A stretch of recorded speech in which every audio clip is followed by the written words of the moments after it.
বিশ্ব নবী জনাবে মুহাম্মদুর রাসূলুল্লাহ দুনিয়া থেকে যেদিন বিদায় হয়ে যাবে, মৃত্যু শয্যায় সজ্জিত, প্রচন্ড মাথায় যন্ত্রণা, মা আয়েশা রাদিয়াল্লাহু তাআলা আনহার উপর মাথা দিয়ে শোয়া। আল্লাহর নবী বলেন, আয়েশা গো, বলো আয়েশা এটা কোন টাইম? বলে ইয়া রাসূলুল্লাহ এটা হলো আসরের টাইম। নবী বলেন, আয়েশা আমার মাথাটা মসজিদে নববীর দিকে উঠিয়ে দাও। নবীর মাথাটা মসজিদে নববীর দিকে তুলে দেওয়া হলো। আল্লাহ নবী মসজিদে নববীর দিকে লক্ষ্য করে দেখলেন, আল্লাহ নবী বলেন, আয়েশা মাথাটা নিচু করে দাও। বিশ্ব নবীর মাথাটা নিচু হয়ে গেল। আল্লাহ নবীর দুই চোখের কোণ দিয়ে পানি ঝরঝর ঝরঝর করে ঝরে যায়। আল্লাহ নবীর নবী গো, আমার প্রাণের স্বামী বলুন আপনার চোখে পানি একটু দয়া করে বলবেন। আল্লাহ নবী বলেন, আয়েশা এ পানিটা আমার দুঃখের পানি নয়, এ পানিটা হলো সুখে। বলে নবী গো, চোখের পানি আবার সুখের হয় নাকি? বলে আয়েশা রে, কখনো কখনো সুখের হয়ে যায়। বলে নবী গো একটু দয়া করে বলবেন। আল্লাহ নবী বলেন, আয়েশা আমি নবী দুনিয়া থেকে চলে যাব, কিন্তু আমার উম্মতি তারা কিয়ামত পর্যন্ত নামাজ আদায় করবে। কিন্তু যে মুসলমান নামাজ পড়ে না, ভালো করে শুনলেন, নামাজীদের জন্য মৃত্যু কেমন ভাবে হবে, আল্লাহওয়ালা নামাজীদের মৃত্যু কিভাবে হবে শুনলেন। আল্লাহ নবী যখন দুনিয়া থেকে বিদায় হয়ে চলে যাবে, আল্লাহু আকবার, জিবরিল আলাইহিস সালাম এসে নবীকে বললেন, আসসালামু আলাইকা ইয়া রাসূলুল্লাহ। নবী গো আপনি কেমন আছেন? বলে আমি মোটেও ভালো না। আবার বললেন, ইয়া রাসূলুল্লাহ আপনি কেমন আছেন? বলে আমি ভালো না। বলে ইয়া রাসূলুল্লাহ আপনি কেমন আছেন? বলে আমি ভালো না। বলে ইয়া রাসূলুল্লাহ আজ আপনার কাছে একজন নতুন ফেরেশতা এনেছি, যে ফেরেশতা কারো কাছে কোনোদিন অনুমতি নেয় না। কিন্তু নবী গো আপনি যদি অনুমতি দেন আপনার কাছে আসবে, আর আপনি যদি অনুমতি না দেন চলে যাবে। আল্লাহ নবী বললেন, কাকে নিয়ে এসেছো? জিবরাইল। বলে ইয়া রাসূলুল্লাহ মালিকুল মউত কে এনেছি। আল্লাহ নবী বলেন, আমি যদি তাকে চলে যেতে বলি কি চলে যাবে? বিশ্ব নবীকে বললেন, নবী গো আল্লাহ আপনার কাছে অনুমতি চেয়েছে, আপনি যদি দুনিয়ায় থাকতে চান থাকতে পারেন, আর আপনি যদি দুনিয়া থেকে বিদায় হয়ে যান আপনি চলে যেতে পারেন, সেটা আপনার মর্জি। আল্লাহ রাব্বুল আলামিন আপনার জন্য অনুমতি দিয়েছে। বিশ্ব নবীকে অনুমতি হলো। আল্লাহ নবী বললেন, আজরাইল আমি নবীর রাজ্যে জীবন জানটা কবজ করতে দেরি করো না। বিশ্ব নবীর জানটা কবজ করতে গেলেন, বিশ্ব নবীর বুকের উপর যখন হাত কানা দিলেন, আল্লাহ নবীর চোখের পানি দিয়ে ঝরঝর করে ঝরে যায়। আল্লাহ নবী বলছেন, আজরাইল আমি নবী জানটা কবজ করতে গিয়ে বুকের উপর যখন তুমি হাতটা তুমি দিলে, মনে হলো গোটা উহুদ পাহাড়টা আমি নবীর বুকের উপর পড়ে গেছে। ও বলো বলো বলো, আমি নবীর বুকে যদি পাহাড়টা পড়ে যায়, বলো আজরাইল গো আমার গুনাহগার উম্মতির জান যখন কবজ করবা, বলো বলো তাদের কি থেকে কষ্ট হবে? আল্লাহর নবীকে আজরাইল আলাইহিস সালাম বললেন, নবী গো ওগো হাবিবুল্লাহ কোনো রকম কষ্ট হবে না। ছোট্ট বাচ্চা যেমন মায়ের কোলে বসে স্তনের দুধ খেতে খেতে যেমন ঘুমিয়ে যায়, সে যখন কোন রকম বুঝতে পারে না, যারা আল্লাহর মুমিন বান্দা হবে, যারা লা ইউমিনু আহাদুকুম হাত্তা ইয়াকুনা আহাব্বা ইলাইহি মিন ওয়ালিদিহি ওয়া ওয়ালাদিহি ওয়ান নাসি আজমাইন। ও নবী, যারা আপনাকে ভালোবাসবে নিজের জীবনে যারা আপনাকে মহব্বত করবে, আল্লাহকে মহব্বত করবে, ওগো নবী যারা 5 ওয়াক্ত নামাজ পড়বে, তাদের জানটা যখন কবুল করা হবে ওই শিশু বাচ্চার মতন তারা ঘুমিয়ে যাবে, তাদের কোনো রকমের কোনো কষ্ট দেওয়া হবে না।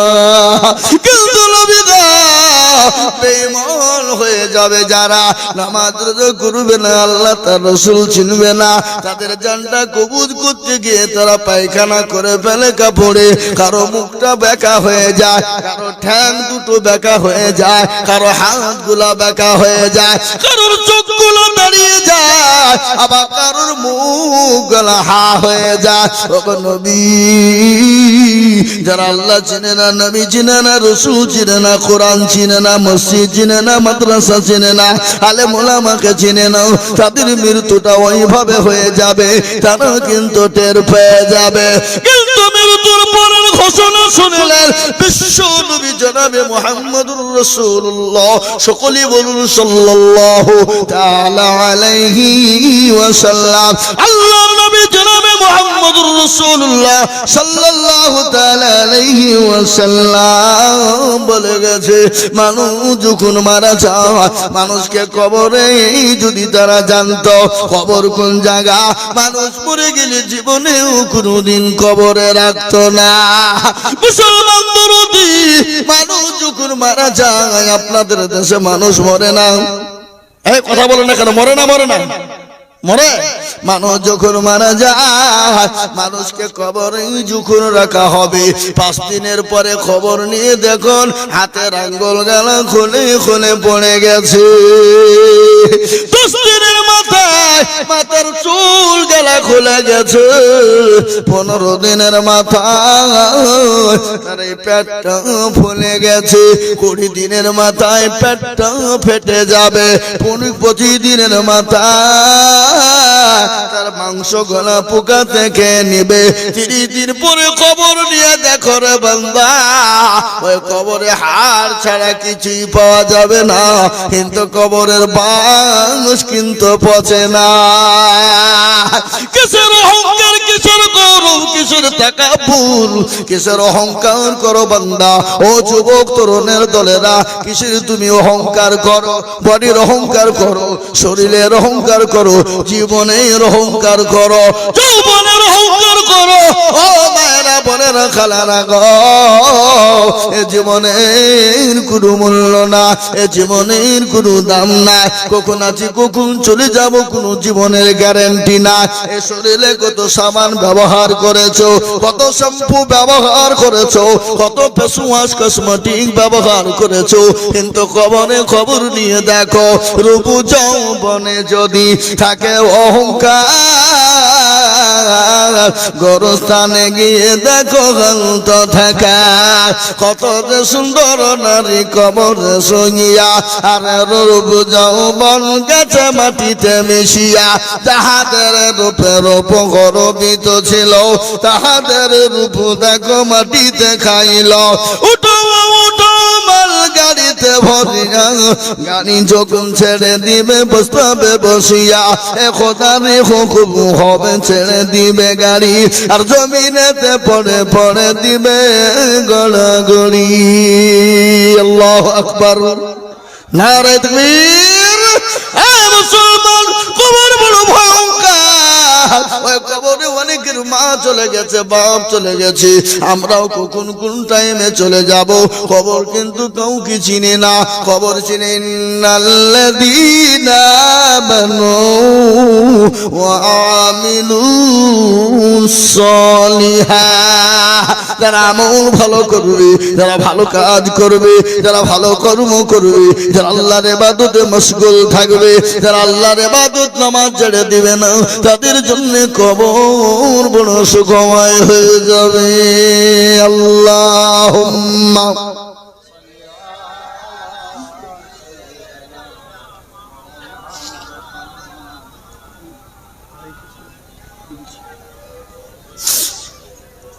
মুরব্বি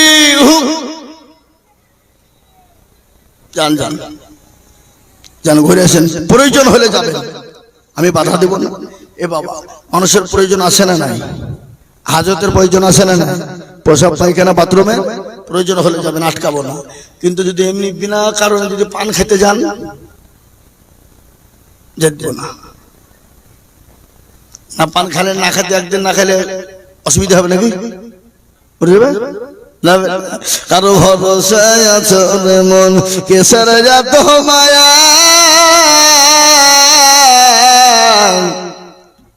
এত সাদের বাড়ি তোমার ভেঙ্গে যাবে বাসা। ও দুর্গল যৌবন ফুরায় যাবে, যৌবনে লাগবে ভাটি,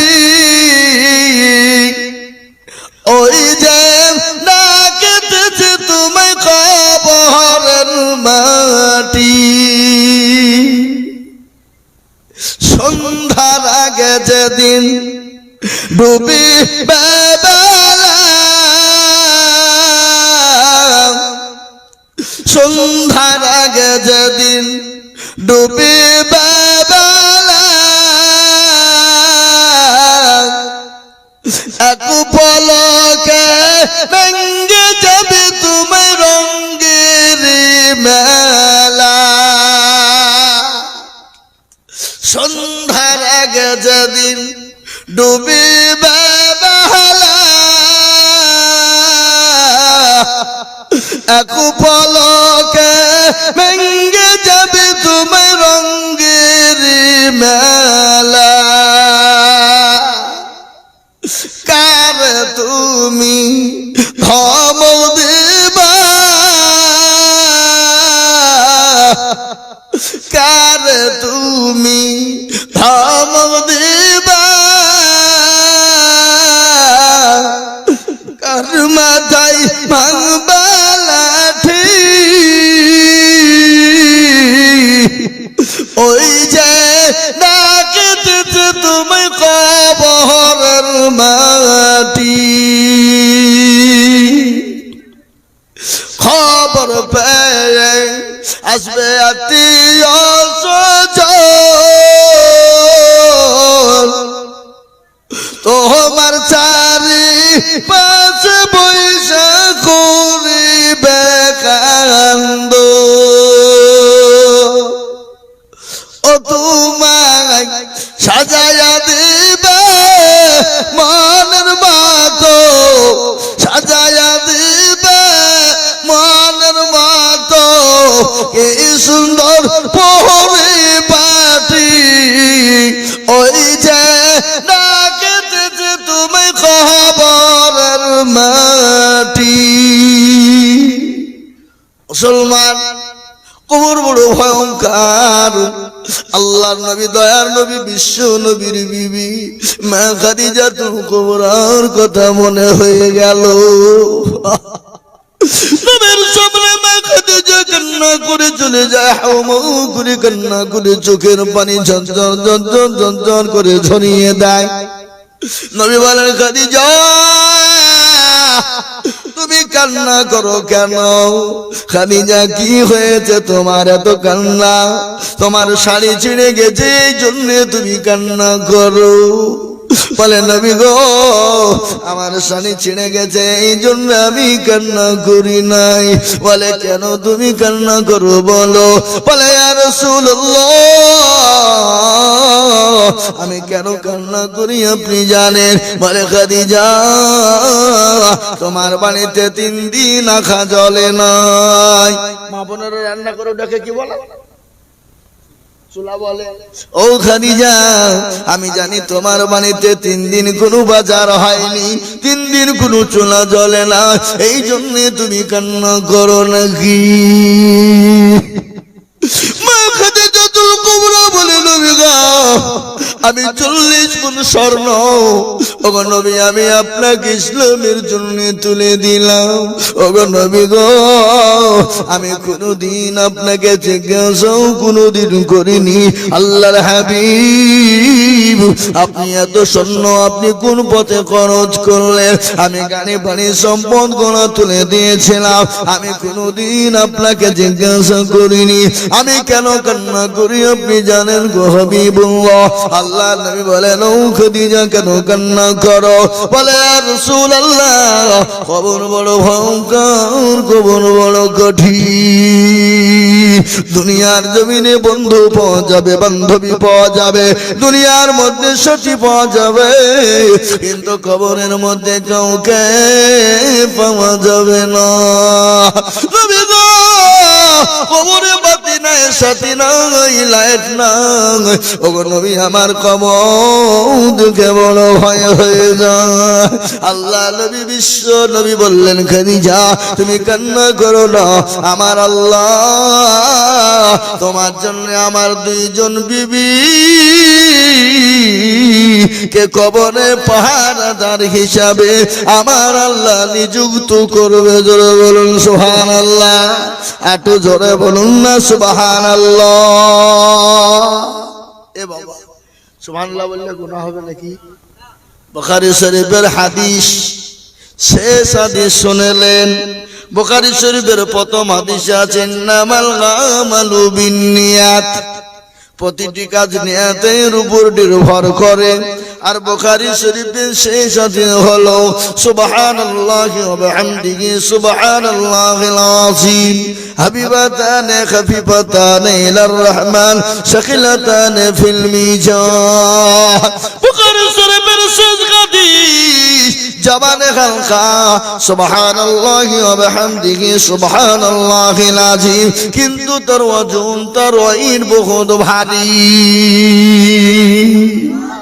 সুবহানাল্লাহ কি কাজ আজকে সুবহানাল্লাহ আলহামদুলিল্লাহ তো আমরা জানি না জোরে বলুন ঠিক আল্লাহর নবীর কাছে গনিমতের মাল এসেছে গনিমতের মাল বুঝেন না গনিমতের মাল এসেছে মা ফাতেমার বাড়িতে 3 দিন খাবার নাই কয়দিন জোরে বলেন কয়দিন 3 দিন খাবার নাই আল্লাহ নবীর কলিজার টুকরা ফাতেমা নবীর বাড়িতে চলে গেলেন দরজায় গিয়ে টক টক করে বাড়ি দেয় বিশ্ব নবী বুঝতে পেরেছেন আমার কলিজার টুকরা ফাতেমা এসেছে দরজাখানা খুলে দাও ঘ্রাণ পেয়ে গেছেন আমার নবী দরজাখানা খুলে দিলেন বিশ্ব নবীর কাছে গিয়ে বলেন আব্বা হুজুর আজকে 3 দিনের না খাওয়া আপনার কাছে নাকি গনিমতের মাল এসেছে আমি ওই মালের অধিকার আছে আমার নাকি ওই মাল আমি পাবো নাকি বিশ্ব নবী দয়ার নবী মায়ার নবী বিশ্ব নবী তিনি বললেন না রে মা ফাতেমা এই মালগুলা তোমার জন্য বরাদ্দ হবে না এই মালগুলা আমার গরিব সাহাবা আমার অসহায় সাহাবাদের জন্য বিনিবন্টন হবে বিশ্ব নবী কেমন দয়ার নবী মায়ের নবী রাহমাতাল লিল আলামিন তিনি নিজে না খেয়ে সাহাবাদেরকে খাইয়েছেন তিনি নিজে না পড়ে সাহাবাদেরকে পড়িয়েছেন তিনার বাড়িতে 1 দিন 2 দিন 3 দিন করে খাবার হতো না আল্লাহ নবী পেটে পাথর বেঁধে তিনি 3 দিন অনাহারে ছিলেন পেটে পাথর বেঁধে তিনি ক্ষুধা নিবারণ করেছে আল্লাহ নবী খালি সাহাবা একরামরাও পর্যন্ত আল্লাহ নবীর চেহারা দিকে তাকিয়ে ক্ষুধা নিবারণ করেছে নবীর সাহাবা হযরত আবু বকর তিনি বাড়িতে গেলেন বাড়িতে গিয়ে দেখতে কোনো খাবার নাই ক্ষুধার যন্ত্রণা চলতে পারে না বিশ্ব নবীর কদম মোবারকে জমা হয়ে গেল আল্লাহ নবীর চারদিকে তাকিয়ে আছেন মা আল্লাহ নবীর শাহ আল্লাহ নবী বলেন আবু বকর তুমি আমার চারদিকে কেন তাকিয়ে বলো বলে নবী গো আমি আপনার চারদিকে যখন তাকা আমি আবু বকরের ক্ষুধা নিবারণ হয়ে যায় বিশ্ব নবী বলেন ফাতেমা তোমার জন্য এ মাল বরাদ্দ হবে না এ মাল আমার গরিব অসহায় বাচ্চাদের গরিব অসহায় সাহাবা সাহাবীদের জন্য দিবে হযরতে মা ফাতেমা মন ভাঙা নিয়ে চলে গেলেন বিশ্ব নবী যতই ভক্তি না তো কলিজার টুকরা মেয়ে তেনা তো সন্তান কলিজার টুকরা বিশ্ব নবীর মনটা বড় খারাপ হয়ে গেল আল্লাহ বলে নবী গো আপনি আপনার ফাতেমাকে আপনি যতটা ভালোবাসেন আমি আল্লাহ ততটা ভালোবাসি। সুবহানাল্লাহ বলো, কি মায়া! আল্লাহ নবী জিবরাইল আলাইহিস সালামকে গিয়ে বললেন, নবী গো আপনি বলে দিন আপনার ফাতেমাকে, সে যদি গনিমতের মাল যদি নিতে যায় তাকে গনিমতের মাল দেওয়া হবে। আর যদি মনে করে গনিমত, এখানে পাশে কারাগার চিল্লাচিল্লি করছে গো,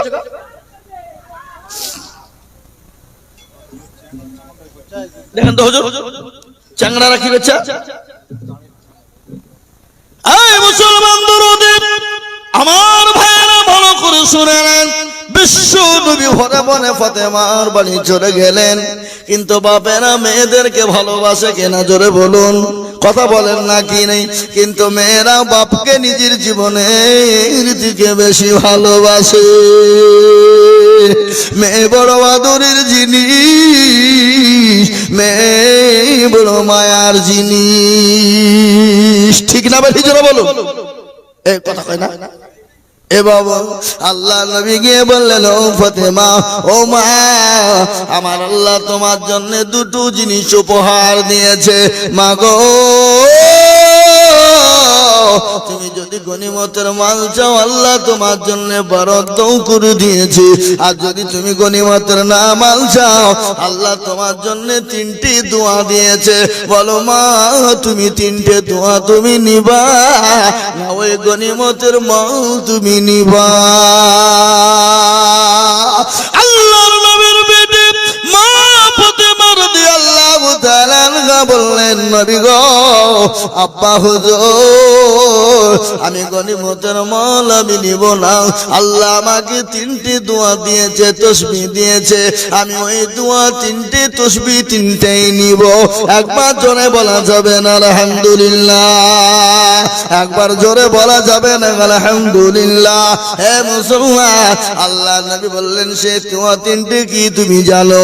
ও ফাতেমা তুমি পাঁচ ওয়াক্ত যখন নামাজ আদায় করবা, পাঁচ ওয়াক্ত নামাজের শেষে তুমি তাসবিহ পড়বা, সুবহানাল্লাহ পড়বে 33 বার, আল্লাহু আকবার বলবে 34 বার, আর আলহামদুলিল্লাহ বলবে 33 বার। এই তিনটে তাসবিহ তোমার জন্য দেওয়া হলো, জীবনেও তোমার বাড়িতে কোনোদিন অভাব হবে না, কোনোদিন অভাব হবে না। এ বাবা কি বললাম একবার বলুন দেখি? আলহামদুলিল্লাহ 33 বার, সুবহানাল্লাহ 33 বার, আর আল্লাহু আকবার 34 বার। এটা যদি আপনি পাঁচ ওয়াক্ত নামাজের পরে এই তাসবিহগুলো আপনি পাঁচ ওয়াক্ত নামাজের পরে আদায় করেন, আপনার বাড়িতে জীবনেও কোনোদিন অভাব আল্লাহ দিবে না। পড়বো ইনশাআল্লাহ, কথা কন না কেন? আমরা নবীর দেওয়ানা নামাজ পড়বো না, আমরা নবীর দেওয়ানা তাসবিহ পড়বো না, আমরা নবীর দেওয়ানা মসজিদ যাব না, আমরা নবীর দেওয়ানা কোরআন পড়বো না। আল্লাহ আল্লাহ আল্লাহ লা ইলাহা ইল্লাহু, পড়ো না সঙ্গে, আল্লাহ আল্লাহ আল্লাহ লা ইলাহা ইল্লাহু, আল্লাহ আল্লাহ আল্লাহ আল্লাহ লা ইলাহা ইল্লাল্লাহ লা ইলাহা ইল্লাল্লাহ। আল্লাহ তোমার লীলা খেলা কেউ বোঝে কেউ বুঝে না, আল্লাহ তোমার লীলা খেলা কেউ বোঝে কেউ বুঝে না। কাউকে রাখো পাঁচতলাতে, কাউকে রাখো তিনতলায়, আল্লাহ তোমার লীলা খেলা কেউ বুঝে কেউ বুঝে না। কাউকে রাখো গাছতলাতে, কাউকে রাখো তিনতলায়, আল্লাহ তোমার লীলা খেলা কেউ বুঝে কেউ বুঝে না। লা ইলাহা ইল্লাল্লাহ লা ইলাহা ইল্লাল্লাহ লা ইলাহা ইল্লাল্লাহ মুহাম্মাদুর রাসূলুল্লাহ সাল্লাল্লাহু আলাইহি ওয়াসাল্লাম। আল্লাহর নবী বিশ্ব নবী শুনলেন মেয়েদেরকে বড় ভালোবাসতেন, মেয়েদের কষ্ট নবী সহ্য করতে পারতেন না। আল্লাহর নবী তিনটি জিনিস সব থেকে বড় প্রিয় ছিল। এক নম্বর ছিল নামাজ, দ্বিতীয় নম্বর ছিল মেয়েরা, আর তৃতীয় নম্বর ছিল খুশবু। খুশবু বুঝেন না আপনারা? খুশবু বুঝেন কি? আতর। এ বাবারাম, আতর। আল্লাহ নবী সেন ব্যবহার করতেন আতর, কিন্তু তিনটি জিনিস ভালোবাসতেন। বিশ্ব নবীর একটা ঘটনা শুনে নিন। আল্লাহ নবী বলেছেন, যার তিনটে মেয়ে, কিয়ামতের দিন আমি নবী আমার সঙ্গে সে জান্নাতে চলে যাবে। তিনটে মেয়েকে সুন্দর করে যদি সুশিক্ষিত শিক্ষিত করে, দিনদার বানায়, কলমা ওয়ালা, নামাজি বানায়, এবং সুন্দর দেখে জামাই দিকে যদি বিয়ে দিয়ে দিতে পারে, কাল কিয়ামতের দিন আল্লাহ নবী বললেন, আমি নবী আমার সঙ্গে কাল কিয়ামতের দিন ওই তিন বিটির বাপ আমি নবী তাকে সঙ্গী করে নিয়ে জান্নাতে যাব। একজন সাহাবা বললেন, নবী গো, আমার যে দুটো মেয়ে, আমি কি আপনার সঙ্গে জান্নাতে যেতে পারবো না? আল্লাহ নবী বলেন, ও সাহাবা, তুমিও আমার সঙ্গে কিয়ামতের দিনে তুমিও জান্নাতে যাবা। আর একজন সাহাবা বলেন, ইয়া রাসূলুল্লাহ, আমার যে একটা মেয়ে, আমি কি জান্নাতে যাব না? নবী বলেন, ও সাহাবা, তুমিও জান্নাতে যাবা। এই কথা যখন নবী বলা, সঙ্গে সঙ্গে কোরআন আয়াত নাজিল হয়ে গেল। বলো কোন অধিকারে তোমরা মেয়েদেরকে মেরেছো? সে জামানায় কিন্তু ছিল বাবা, এই মেয়ে জামানা ছিল বিশ্ব